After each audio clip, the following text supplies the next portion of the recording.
Welcome back to E-Magazine. If you're just joining us, you're right on time for E-Talk. And today in studios, I have the one and only founder of Velour Models, Painted Joanne. As she's with me today, we break down the conversation on how modeling agencies are dealing with the whole COVID-19 effect that's been happening throughout this whole year.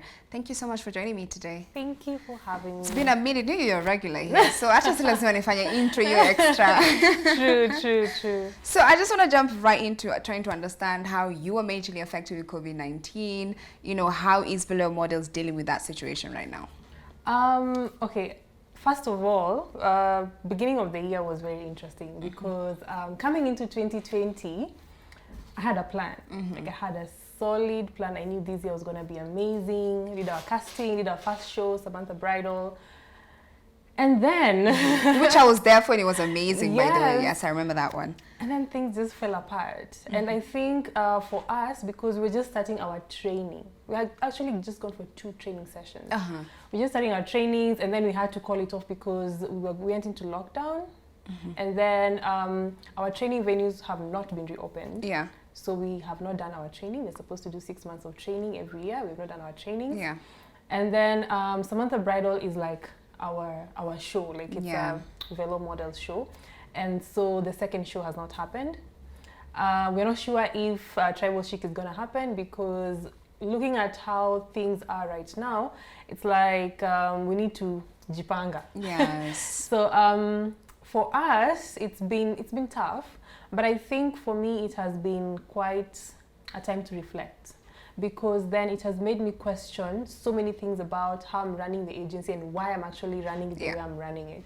And I'm not sure if people have taken time to just sit back and assess why they're doing what they're doing, because I know some agencies have actually been working. I know Moche's had something going on with Mawimbi, and I've seen quite a lot of commercials being shot during this period as well.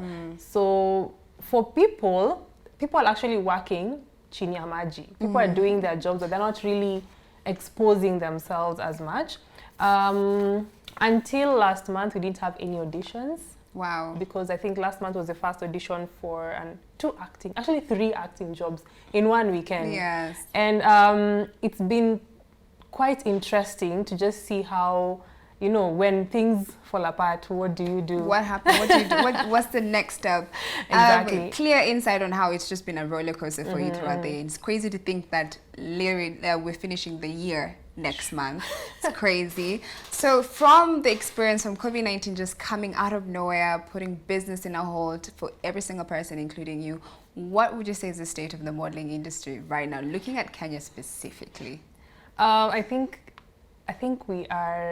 we can say we just packed up and went. We left the industry because I don't even think designers are designing, are producing work. Yes. I think what they're doing is mass producing what they already had and trying to really push that. Yeah. But I've not seen a designer who has just put out a new collection. I think everyone is just taking a step back and deciding, okay, let's see how this goes first before we can move forward. When it comes to models now, no events, even beauty pageants this year have not happened. They have not happened. No Miss World, no Miss Universe. And if you're doing a beauty pageant, it's becoming very, very tricky because even hotels cannot give you venue. They can't, yes. Yeah, we're actually assisting a pageant right now. It's called the Face of Faith Kenya. And I remember when we went to book our venue for the finals, they told us the event has to be during the day. It has to be done by 4 p.m. so that people can pack up and leave. Even with the new, the changes in timing for the curfew. I feel like a lot of people are not willing to also invest in events because people are like, will I eat or go to an event? Yeah, things are tight. Yeah. Budget is so tight. With modeling, I think our industry just shut down. People just packed. It's quiet. And I'm glad you mentioned that, you know, a lot of fashion projects are put in hold because you think modeling also goes like, it's kind of connected with fashion. If there are no clothes for models to wear, there will not be runways. And that's a point I want to highlight later on in our conversation. You had mentioned that when COVID-19 hit, it kind of put you in a space where you had to reconsider how you're running your modeling agency. Would you care to share some of the thoughts you had in terms of, okay, what measures am I going to put now that everything is moving into the online platform, which we're going to talk about? So I wanted to first get to know what measures you thought about putting in place to kind of still maneuver through the year. with the agency, I could say that I really first initially I was just like, you guys just take a break. Yes. All of us just need the break. So I took at least 2 to 3 months just to sit and internalize what was happening, because I think during that time I was completely in the house. I was doing lives on Instagram every single Saturday with the models, and after that I kind of also just shut down myself. And what I've seen with our industry is people are not broad. Everyone just thinks, okay, we're doing runway, that is it. If you're a modeling agency, we have to be on the catwalk or do a commercial. But there's so much that you can actually do as a model. And I think a lot of models have also realized that acting is the way to go. So for us, and this is something that we're hoping to launch next year, we have a YouTube channel, and our YouTube was basically supposed to be a talk show. Wow. But we are thinking of diversifying it so that it's not just like what you're doing right now, sitting and talking about the industry, but showing you exactly what we do. And that is the space that I want to get into, because I feel like people don't understand what models do. Yes. People just look at him like, she's tall, she's dark, They she's just think pretty, you're pretty, you walk down and all the these runway. things, and so she can walk on a runway, but it's not that. Okay. And I want to really restructure the agency, because the way we run is auditions in January, Polaroids shoot in Feb, and then we have March for training, we go for a break, training, we close in December. And I think that moving forward, I want to shift things a bit. My audition will still be in January, but I want to see if I can maneuver with the training, change my training times, and also, instead of having just one class where it's just catwalk, I can have different classes. I want to have pageant classes, I want to have commercial classes. To make it super broad and not just one. Exactly. Hey, I feel like you have everything planned out. You have nothing to worry about. I cannot wait for And I'm happy you 2021. mentioned about the YouTube channel, because I was actually moving to my next question, talking about now everything is online. You know, when COVID-19 hit, a lot of businesses just turned everything, a lot of creatives to be specific, turned everything to be online. We have musicians doing online concerts, DJs doing the same thing. I wanted to know how you're planning to utilize that platform, because I feel like moving into 2021, things are going slow. Let's just say COVID-19 is still there, and we still have to consider different avenues of promoting and growing, you know, your modeling agency. I think the first time I came here, I mentioned something about modeling agencies in Kenya do not have a digital footprint. When you go to search modeling agencies in Kenya, it's so hard, it's so rare to even find a website. And the website, most of the time, is not even comprehensive. You'll find it's an agency, yes, but there's no models. So how are you an agency? Yes. Who are you managing, you know?